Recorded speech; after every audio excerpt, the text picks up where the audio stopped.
Ya. Estuvimos viendo las resoluciones judiciales y la clasificación que estuvimos viendo al último fue en base al estado de su cumplimiento. Y vimos las sentencias firmes o ejecutorías y explicamos y vimos un caso concreto eh, donde se entiende que la sentencia ya derechamente no proceden recursos, y también vimos en el caso si procedían recursos todo el proceso que se tenía que cumplir para finalmente estar en condiciones de pedir el cumplimiento. Pero fíjense que esta es la primera clasificación, que son las sentencias firmes o ejecutorias.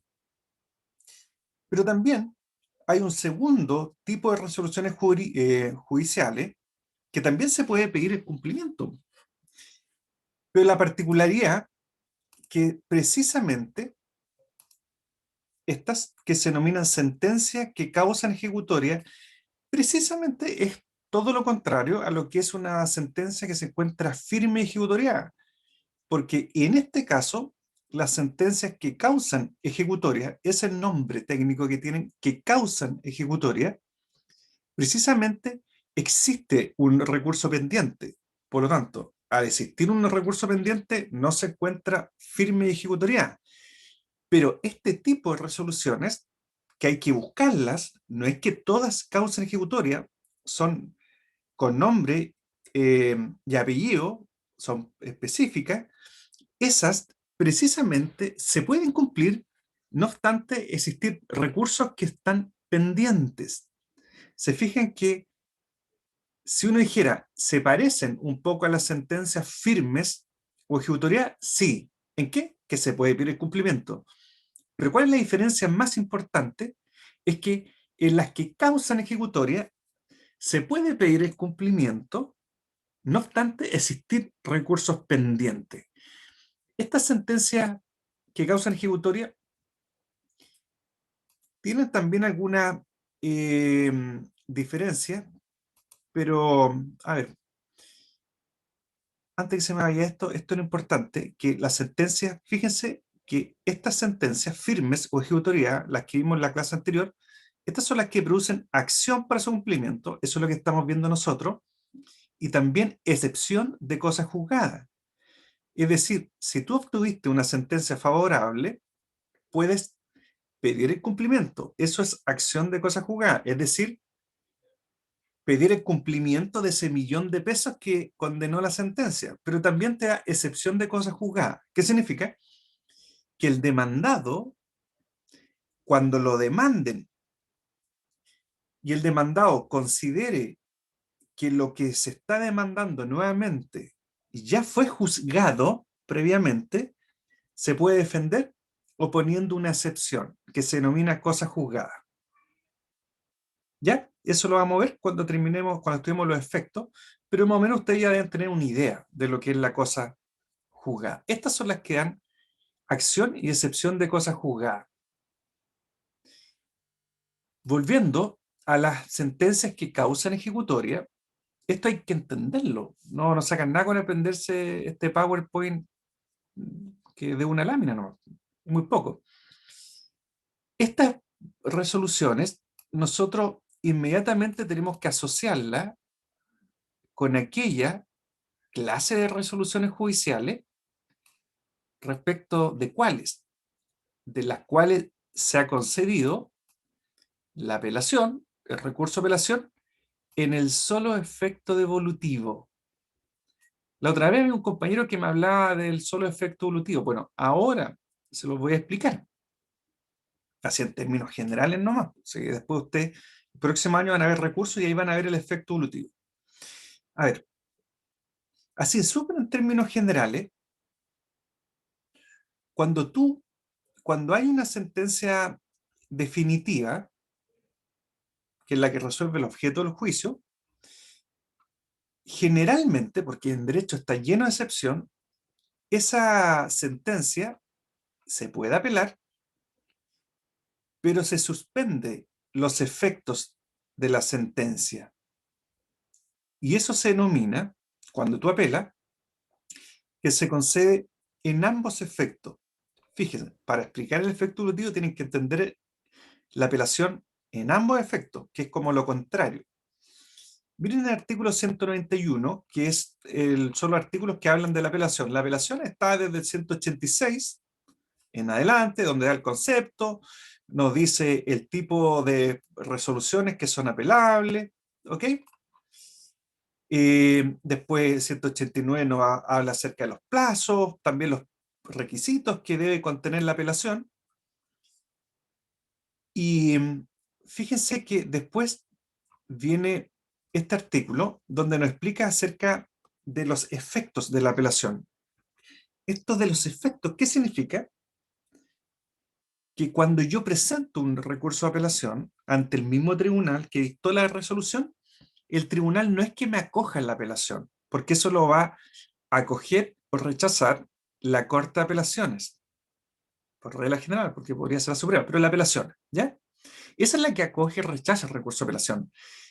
Pero, en primera instancia, cuando tú apelas, hay como un control de formalidades, ¿ya? ¿Qué cosa? Acá, si es alguna de las resoluciones que procede la apelación, por ejemplo, la sentencia definitiva e interlocutoria de primera instancia, eso es lo que revisa, hace un control formal. Otro control formal es si se interpuso en el plazo fatal de 5 días, en caso de la sentencia interlocutoria. Si es sentencia definitiva, son 10 días. Se fijan, y aquí exige que la apelación, aquí el mismo 189 dice, deberá contener los fundamentos de hecho y de derecho en que se basa, y las peticiones, es decir, los fundamentos y las peticiones. Todas estas cosas que yo le hablé es un control de forma que hace el tribunal de primera instancia donde tú presentas la apelación.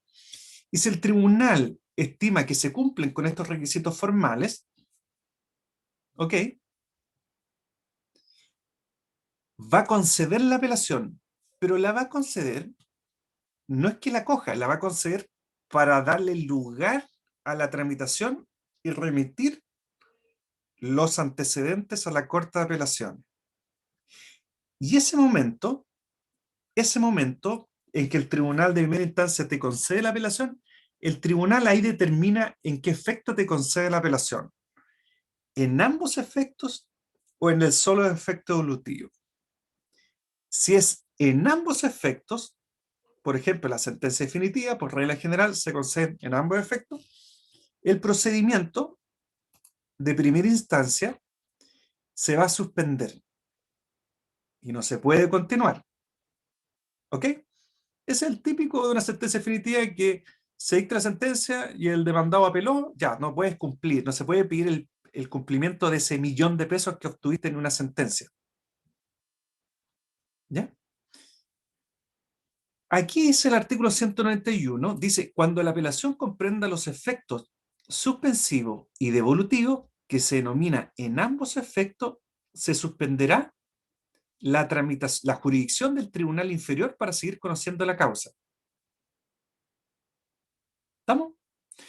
Pero después aquí el artículo 192 dice que este es el que nos interesa a propósito de lo que estamos viendo ahora, que es las sentencias que causan ejecutoria y que uno debe asociarlas a las apelaciones concedidas en el solo efecto evolutivo.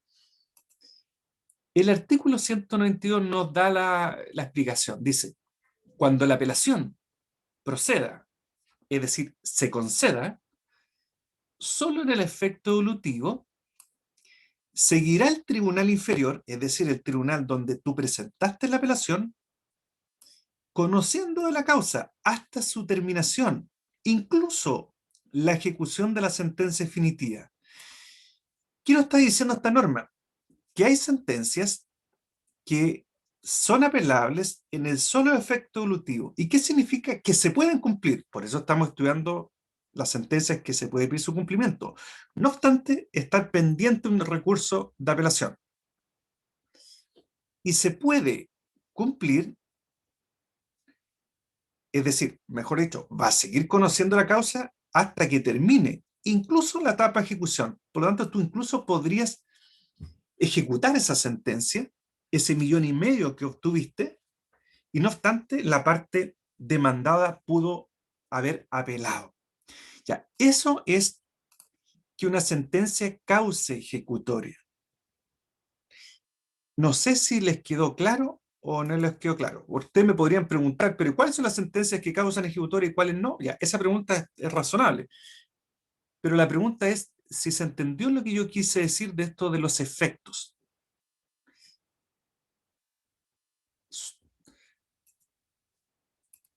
A ver, ¿me puede escribir otra persona también? Y por si tienen alguna duda, para aclararla al tiro. Para entender esto de los solo efectos evolutivos, tienen que tener claro también esto de que no estamos en presencia de una sentencia que está firme y ejecutoriada, porque eso ya está todo solucionado, o sea, ya está firme. Aquí estamos hablando que se puede cumplir una sentencia, no obstante existe una apelación pendiente, existen recursos. Eso es lo primero que tienen que tener claro. Ya. Y el efecto evolutivo significa que, a ver, partamos de miren, la regla general debiera ser que se conceda en ambos efectos, es decir, se dicta la sentencia, no está firme y ejecutoria, obviamente, porque hay plazos para apelar, y si se apela, se suspende el procedimiento. ¿Por qué? Porque se concede en ambos efectos, devolutivo y suspensivo. Acá nos dice, cuando se otorga simplemente apelación, sin limitar sus efectos, se entenderá que comprende el devolutivo y suspensivo. En el fondo, nos está diciendo que es como la regla general. Se suspende el procedimiento. Pero las que causan ejecutoria, esas que causan ejecutoria, eh, que son apelables, no suspenden el procedimiento. Sí, eso es, ¿cuál es la duda que tienen? Y que se puede seguir avanzando en él. Pregúntenme, porque ¿cuál es la parte que no se entiende del efecto evolutivo?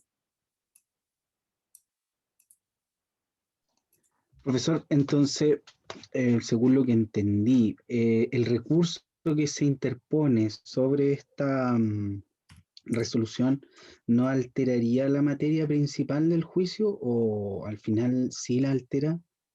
Ahí como que me pierdo. ¿Cómo exactamente eso? No me queda claro. ¿Cómo alterar?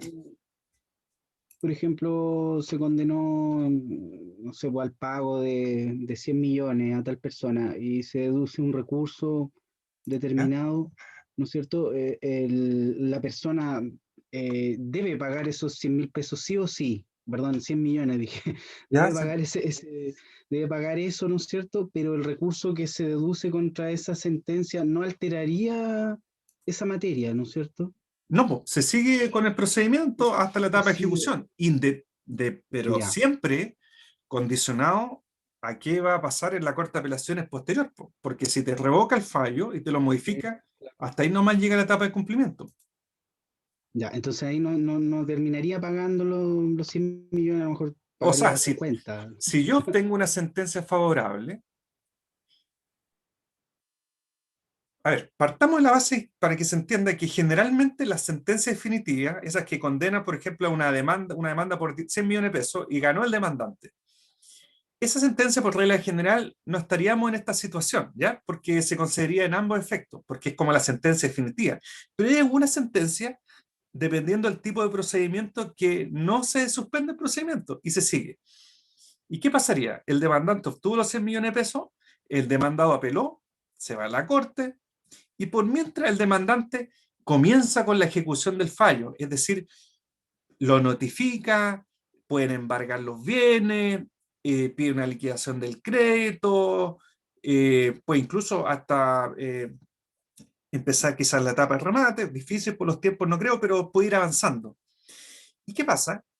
Ese demandado que apeló se ve la causa en la Corte de Apelación y revoca el fallo y lo absuelve, es decir, no lo condena.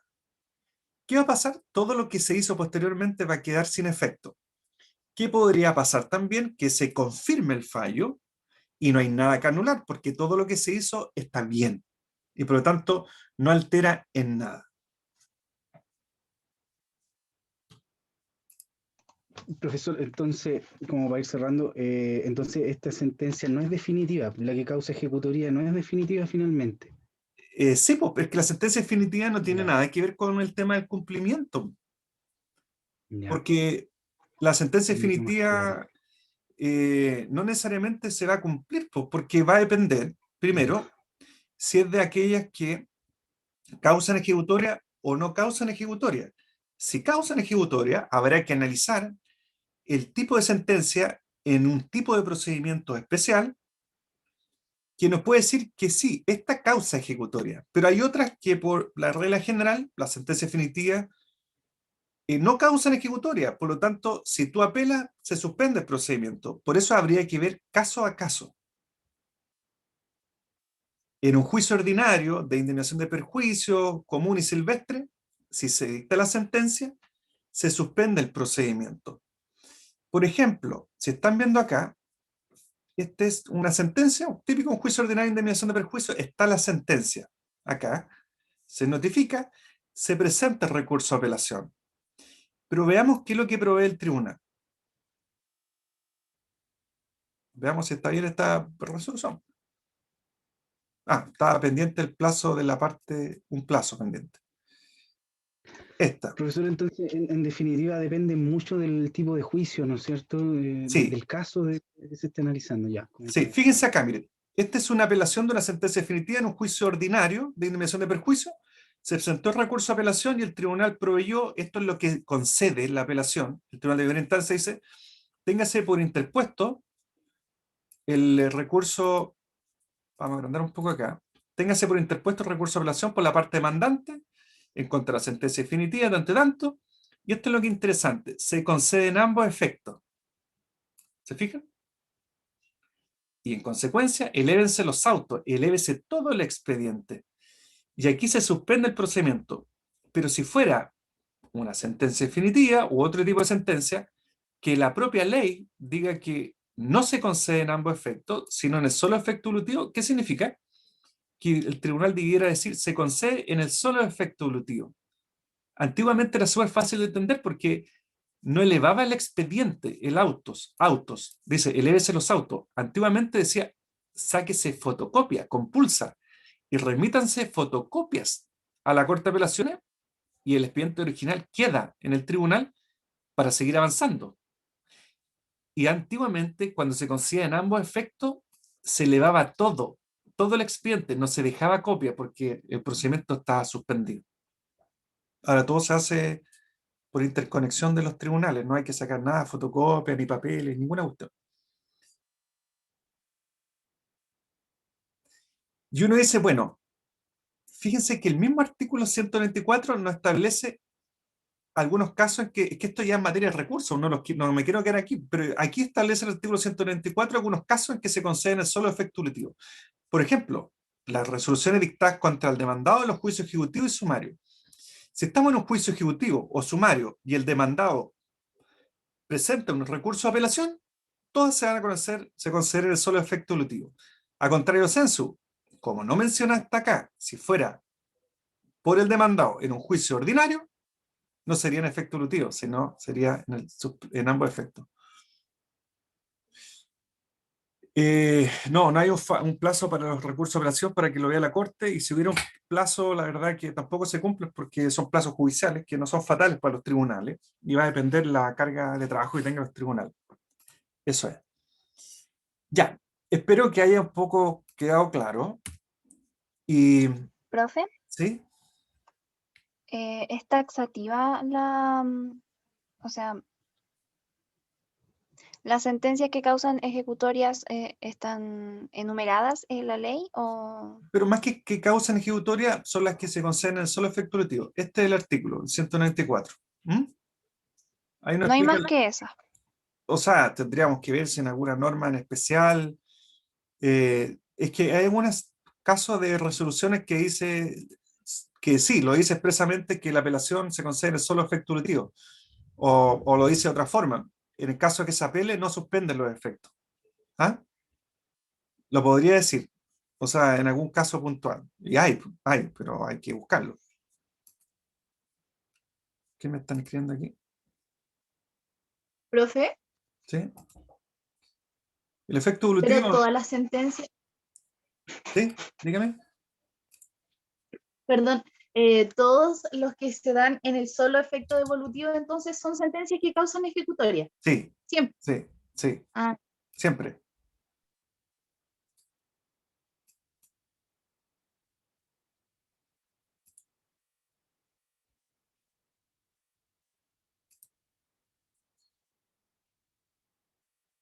Eh,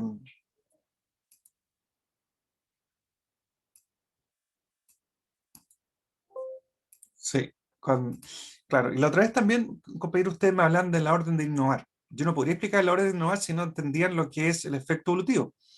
El mismo artículo 192 nos explica qué es lo que es la orden de no innovar. Fíjense, ahora que ustedes tienen claro lo que es el efecto evolutivo, el mismo 192 nos dice, yo estoy mostrando acá, cuando la apelación proceda en el solo efecto evolutivo, es decir, que no suspende la tramitación, es que más que la ejecución, es la tramitación, y la ejecución es parte de la tramitación, ¿ya?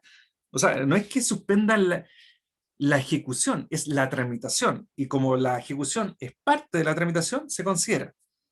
Pero fíjense acerca del propósito de la orden de innovar que preguntó un compañero en la clase pasada.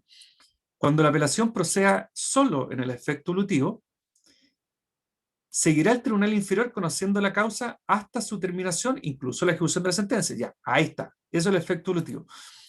Y aquí dice, no obstante, el tribunal de alzada, es decir, imaginemos que en la Corte de Apelaciones, a petición del apelante, es decir, el que apeló, y mediante resolución fundada de la Corte de Apelaciones, podrá dictar orden de no innovar. ¿Estamos? Y ahora nos explica qué es lo que es la orden de innovar. La orden de innovar suspende los efectos de la resolución recurrida o paraliza su cumplimiento según sea el caso. Es decir, la orden de no innovar cumple prácticamente los mismos efectos que si se considera la apelación en ambos efectos. Es decir, si tú te condenaron a pagar 10 millones de pesos y tú apelaste en un juicio sumario, porque en un juicio ordinario no va a suspender el procedimiento. Imaginemos que estamos en un procedimiento sumario y yo perdí el juicio y me condenan a pagar 10 millones de pesos, o por ejemplo me condenan a demoler un edificio, a devolver algo, cualquier cosa. Yo apelo y el tribunal me dice, se concede en el solo efecto evolutivo. Significa que en ese intertanto se está tramitando la causa, no se va a suspender. ¿Pero qué hago yo? Yo puedo pedirle a la Corte de Apelaciones orden de no innovar. ¿Qué significa?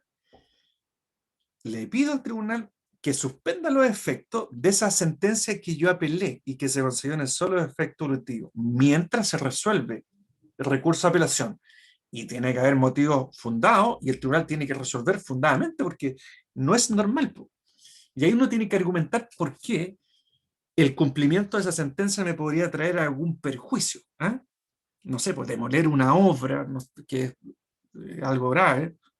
Se fija, ¿no? Ahí procede la orden de innovar y eso lo ve la Corte de Apelaciones.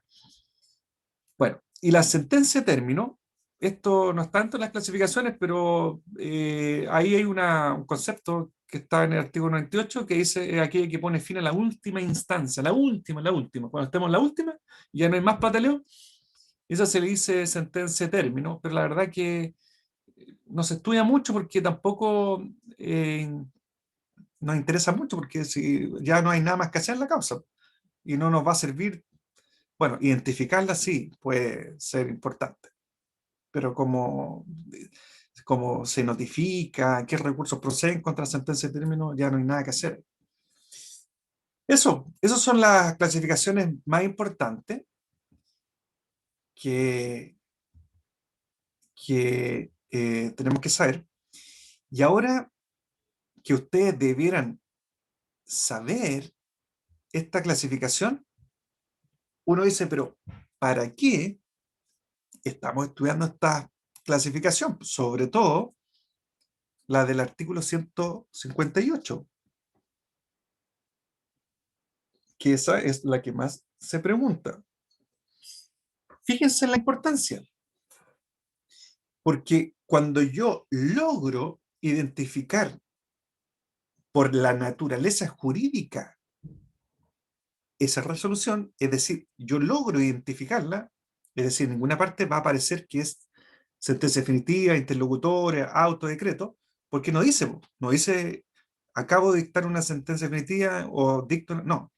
Tú tienes que lograr identificarla como a través de su naturaleza jurídica, es decir, tienes que entrar a analizarla para ver qué es lo que, cuál es el objeto de esa resolución, pues, y ahí tú logras saber si es definitiva, interlocutoria, auto, decreto. Bueno, y una vez que tú logras identificarla, tú vas a decir, ah, yo sé que este tipo de resolución es una sentencia definitiva, por ejemplo.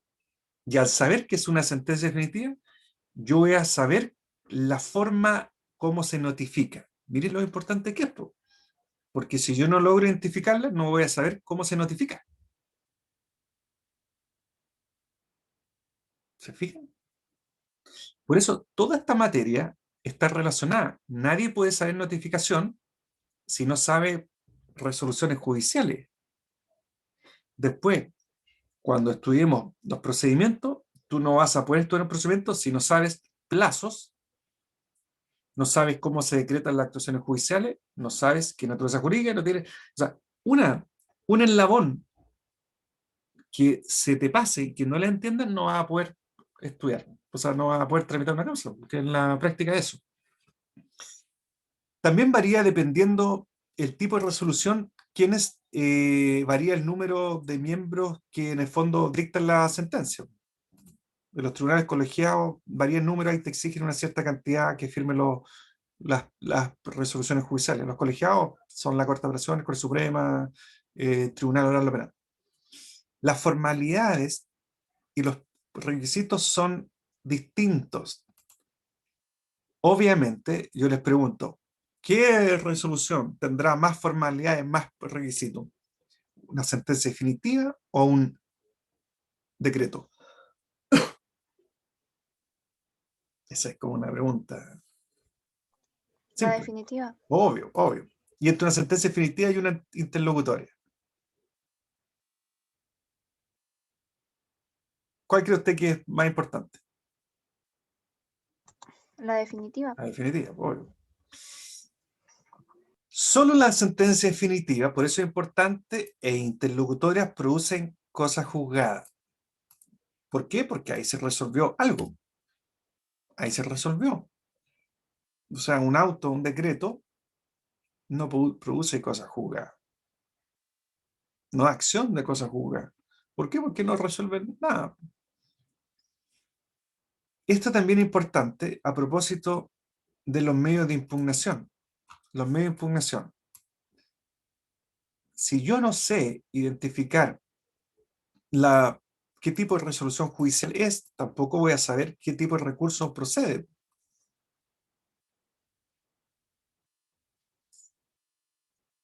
Por eso, fíjense lo que dice la apelación. En la apelación dice, son apelables todas las sentencias definitivas, todas, y todas las interlocutorias de primera instancia, salvo los casos que la ley deniegue expresamente este recurso. Por lo tanto, si la ley no lo deniega expresamente, todas las sentencias definitivas e interlocutorias son apelables. Entonces, ¿cómo yo voy a saber qué recurso procede si no logro identificar el tipo de resoluciones? Lo mismo, esto a propósito de la apelación, cuando estudien la reposición se van a estudiar este artículo 188. Dice, los autos y decretos no son apelables. Ya, esa es como la regla general. ¿Ya? Dice, los autos y decretos no son apelables cuando ordenen trámite necesario para la sustanciación regular de juicio, pero sí son apelables cuando alteran dicha sustanciación o recaen, ya, pero eso lo van a estudiar después.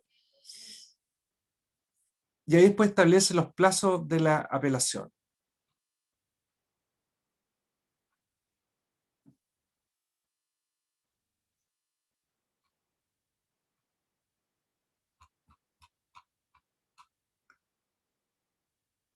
Les voy a mostrar algo acá.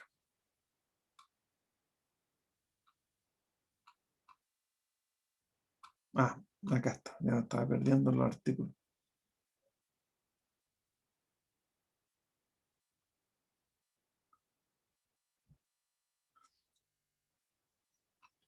acá, los autos y decretos, fíjense lo que dice acá. Los autos y decretos firmes se ejecutarán y mantendrán desde que adquiere este carácter sin perjuicio de la facultad del tribunal que lo haya pronunciado para modificar o dejarlo sin efecto si se hacen valer no antecedentes. Aún sin estos antecedentes podrá pedirse ante el tribunal que dictó el auto o decreto su reposición. Aquí está el otro recurso, reposición. Plazo, dentro de 5 días. Es decir, contra autos y decretos. Por lo tanto, hay que manejarse para saber si es apelable, si se presenta un recurso de reposición. También interesante a propósito de que el tribunal puede modificar las sentencias y las puede modificar porque se van a encontrar con la sorpresa que el tribunal va a dictar una sentencia y por regla general, cuando ya se notifican las partes, el tribunal no la puede modificar. Fíjense lo que dice acá. Notificar una sentencia definitiva o interlocutoria a alguna de las partes, fíjense, hace la diferencia. Si se notifica la sentencia definitiva o interlocutoria a alguna de las partes, no podrá el tribunal que la dictó alterarla, modificarla de manera alguna. ¿Se fijan que por eso es importante? Imagínense que ustedes se encuentran con una sentencia definitiva que se la notificaron a usted y de repente el tribunal se dio cuenta que cometió un error grosero, grave, y de repente la quiere modificar. No, eso no puede hacerlo. No puede ni una sentencia definitiva ni interlocutoria. No hay ni una posibilidad. Por lo tanto, yo les podría preguntar, porque esta es parte de la materia que uno va avanzando, es ¿qué pasa si el tribunal dicta un auto y decreto y te la notifica? Y encuentra después que existe un error o que le faltó analizar un documento, un medio de prueba. ¿Podrá modificarla?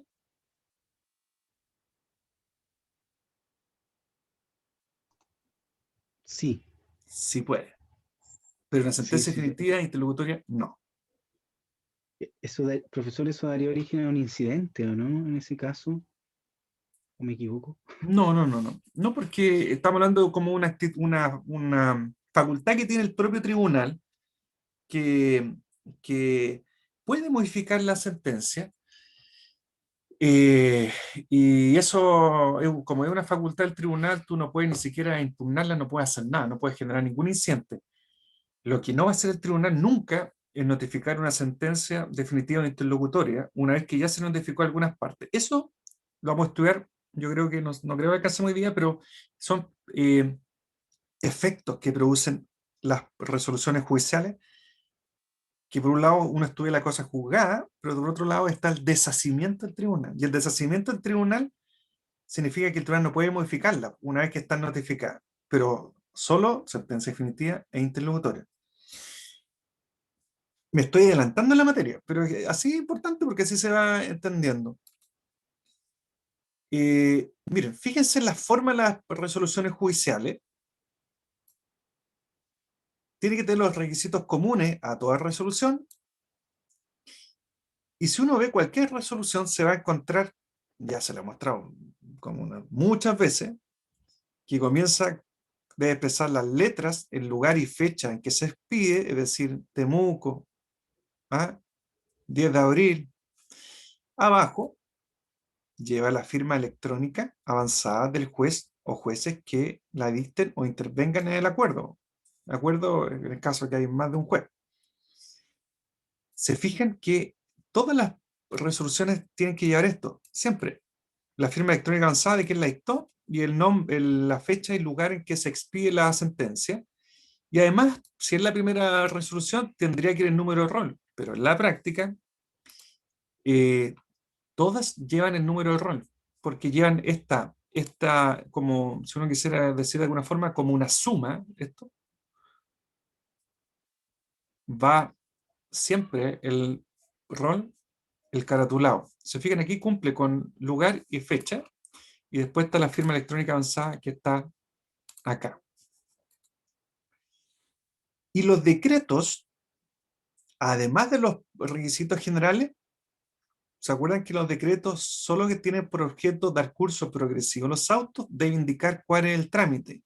Y justo estábamos viendo esto, que esto es un decreto. Yo presento la apelación, esto, y el tribunal ordena el trámite a seguir.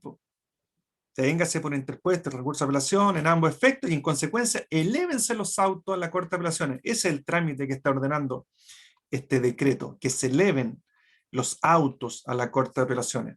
Pero podría ser cualquiera, pues si yo presento la demanda, el tribunal va a dar curso a la demanda y es un decreto, porque no está resolviendo nada, solamente da curso progresivo a los autos y está ordenando el trámite. ¿Cuál va a ser el trámite? El traslado. El traslado para que el demandado conteste la demanda. Aquí debiera decir traslado, o téngase por interpuesta demanda, en juicio ordinario, traslado. Ya, mientras se va abriendo ahí.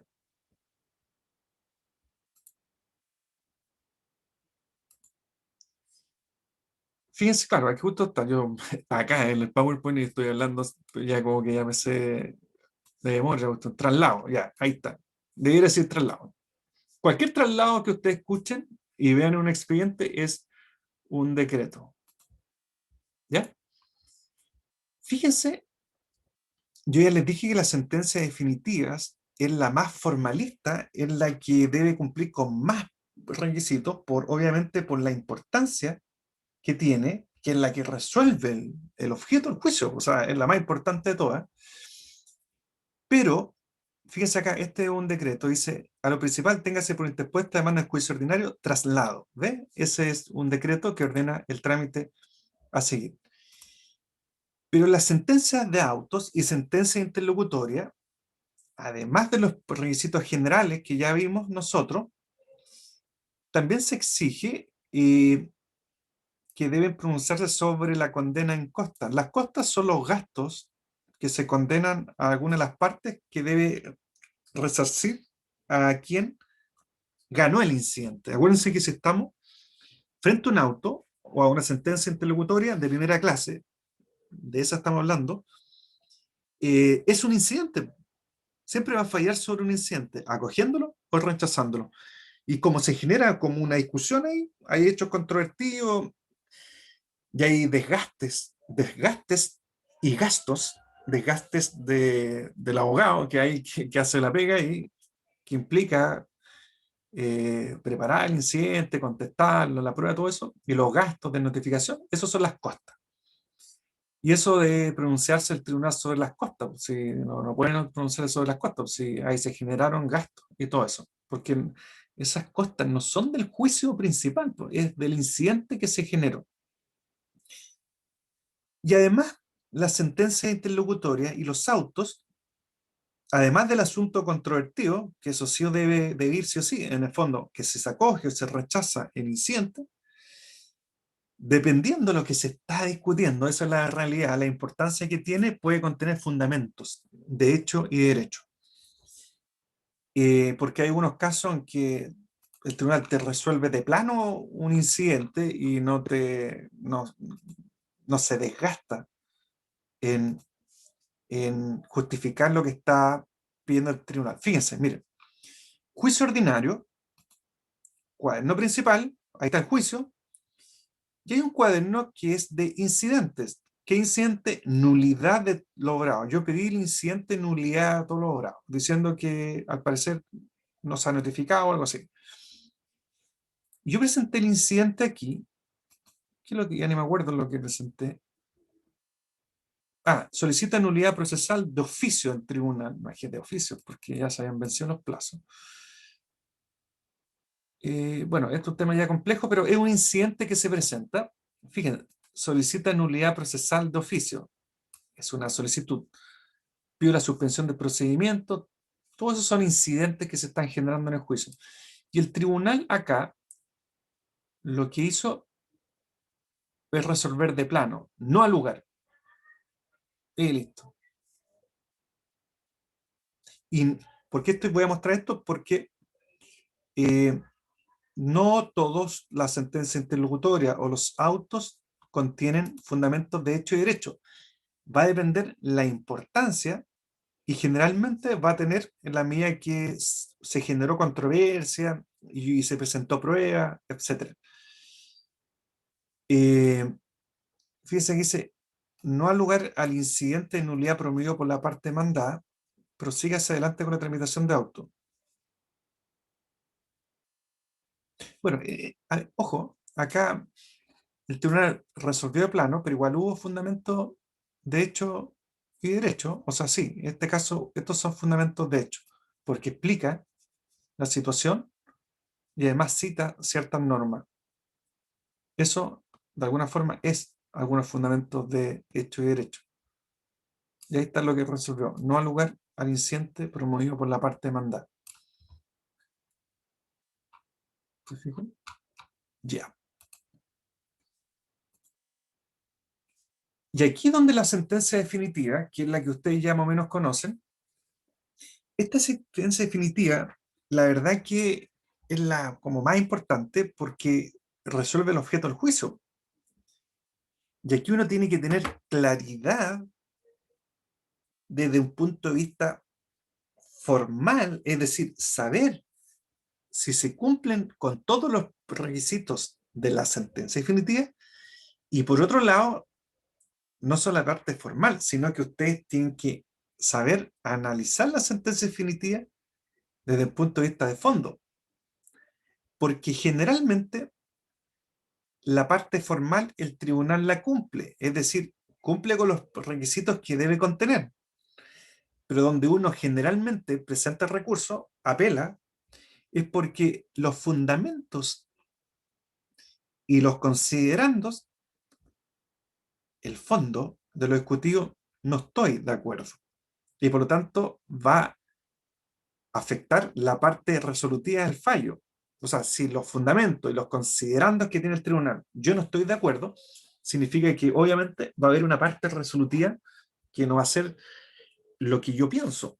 Y ahí yo apelo. Por eso uno tiene que ver de dos puntos de vista esta importancia de la sentencia definitiva, del análisis de su contenido, por el tema de cómo tú fundamentas tu recurso. Fíjense que la sentencia definitiva, nos estamos concentrando solamente en la sentencia definitiva, porque esta es la más importante. Contiene una parte expositiva, considerativa y resolutiva. Esta parte expositiva, bueno, además de esto, porque esto lo exige el artículo 170, si uno se va al 170, ahí nos dice lo que debe contener la sentencia definitiva. Fíjense, las sentencias definitivas de primera o de única instancia y las de segunda que modifiquen o revoquen en su parte dispositiva la de otros tribunales contendrán. Ya. Puras cosas formales, la designación, quiénes son las partes, la enunciación breve de las peticiones, acciones deducidas, también las excepciones. Y aquí donde ya, esto ya es más tema de forma, pero después se mete con temas de consideraciones. Ahí el tribunal empieza a ser como una, está haciendo una consideración, o sea, está haciendo una apreciación ya de hecho y de derecho. Está viendo cuáles son las consideraciones que él va a considerar, valga la redundancia, para poder fallar. Fíjense lo que tenemos: expositiva, considerativa y resolutiva. Además, se debe cumplir con un autoacordado que exige algunas cosas. Yo les voy a mostrar acá. Esto es la parte expositiva. Esta parte expositiva es casi contar, mira, más fácil, es casi contar la historia del juicio. ¿Ah? Desde el principio. En el fondo, lo que debiera contener es indicar quiénes son los demandantes, quiénes son los demandados, qué es lo que dijo el demandado, qué dijo el demandante, perdón, qué dijo el demandado, cómo se defendió, si eso se fue a una etapa de prueba. ¿Se fijan? Es contar la historia. Eso es la parte expositiva. Fíjense lo que contiene. Designación precisa a las partes litigantes su domicilio, profesión y oficio. Estos datos los saca de la demanda. Después dice, la enumeración breve de las peticiones o acciones deducidas por el demandante y su fundamento, y de las excepciones o defensas alegadas por el demandado. Es decir, esto se debe señalar en la sentencia definitiva y lo obtiene de la demanda. Y las excepciones o defensas alegadas por el demandado se obtiene de la contestación de la demanda. Eso, si se fijan, todavía no hay ni un tema así como de fondo interesante de la sentencia definitiva. Solamente está mencionando como requisitos formales. Este es un ejemplo de sentencia definitiva. Yo les voy a dar un dato como para ayudarle a identificar. Cuando usted encuentre una sentencia y que diga, comience con esto que diga vistos, esto no lo enseña nadie, o sea, es un tema práctico, ¿no? Vistos significa que estamos en presencia de una sentencia definitiva o eventualmente interlocutoria. ¿Ves? Esta es una interlocutoria. Es porque está resolviendo algo. Visto, quedémonos con una sentencia definitiva para que sea más fácil de ubicarla. Se fijan que cuenta la historia. Se ha iniciado esta causa en error tanto por demanda de indemnización de perjuicio interpuesta, identifica quién es la parte demandante. También, a continuación, identifica quién es el demandado. Después, si uno va acá, la enumeración breve de las peticiones o acciones deducidas por el demandante. Si uno va acá, se va a fijar que dice, el demandante dice, funda su demanda en qué, tanto. Expone que el demandado usó el techo. Agrega que el demandado accedió al techo. Esto es un juicio por indemnización de perjuicio por un daño en un techo. Señala que el demandado más de una vez dejó abierto todo un fin de semana el sistema de riego. ¿Se fijan? Estos son los fundamentos de hecho. Y eso es lo que dice el demandante. Y después pasamos a la defensa del demandado. Y aquí uno tendría que, perdón, y estos son los fundamentos de hecho, y después finalmente están las peticiones. Daño emergente, ahí suma, lucro cesante. Se fijan que esto es casi copiar lo que dice la demanda. Estamos en la sentencia. Daño moral. Y después,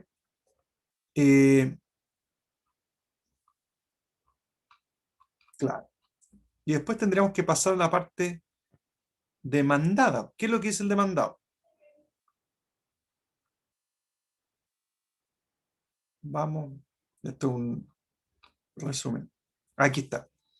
A foja 141, el demandado contestó la demanda solicitando su rechazo. Opone excepción de prescripción. Después, en segundo lugar, opuso excepción de falta de legitimidad pasiva.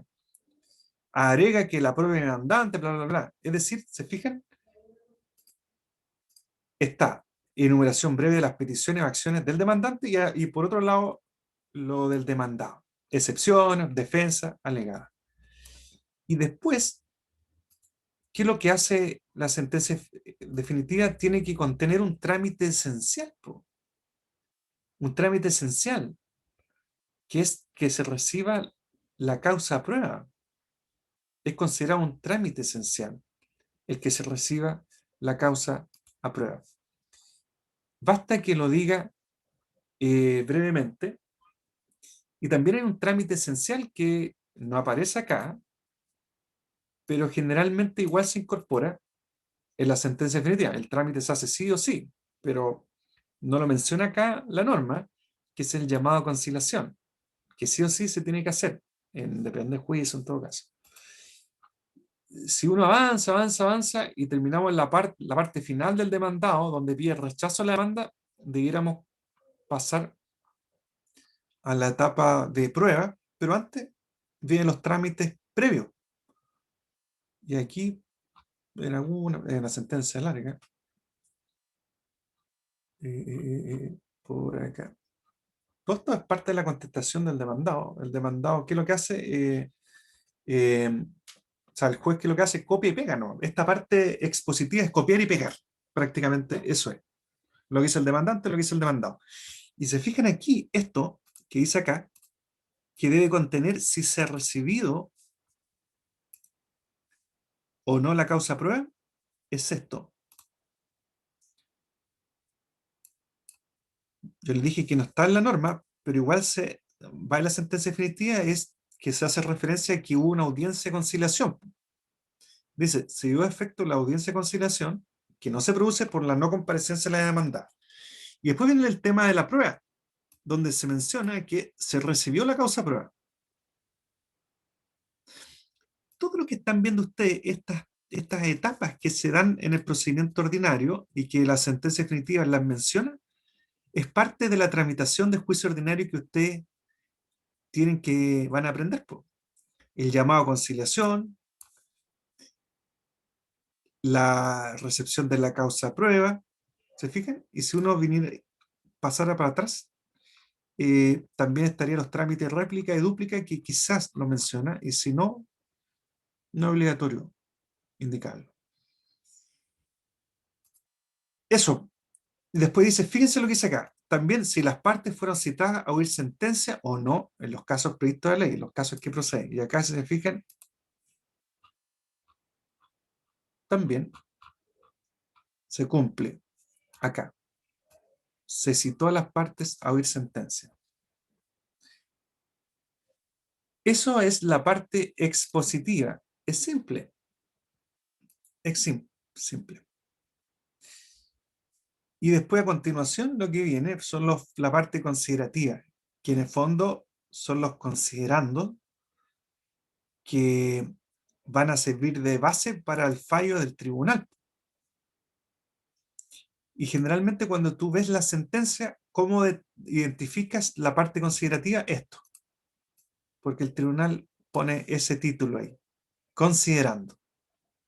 Y cuando tú ya ves el considerando, tú tienes que abrir los ojos y decir, a ver, en la práctica, lo primero que uno hace es esto. Cuando le notifican el fallo, uno se va a la parte resolutiva. ¿Gané o perdí? Ya, aquí está. Acá. Esto es lo que interesa. Se rechazaron las excepciones del demandado y se acoge la demanda. Chuta. Ganó el demandante, perdió el demandado. Entonces, ¿qué uno debiera hacer? A ver, ¿en qué se basó el tribunal para acoger la demanda? Y ahí, generalmente, donde uno se va, son desde la parte considerativa, porque ahí están los fundamentos del fallo. Fundamento del fallo. Y ahí yo los tengo que analizar al detalle. ¿Se fijan? Y eso lo vamos a dejar para la próxima clase. ¿Dudas? ¿Consultas?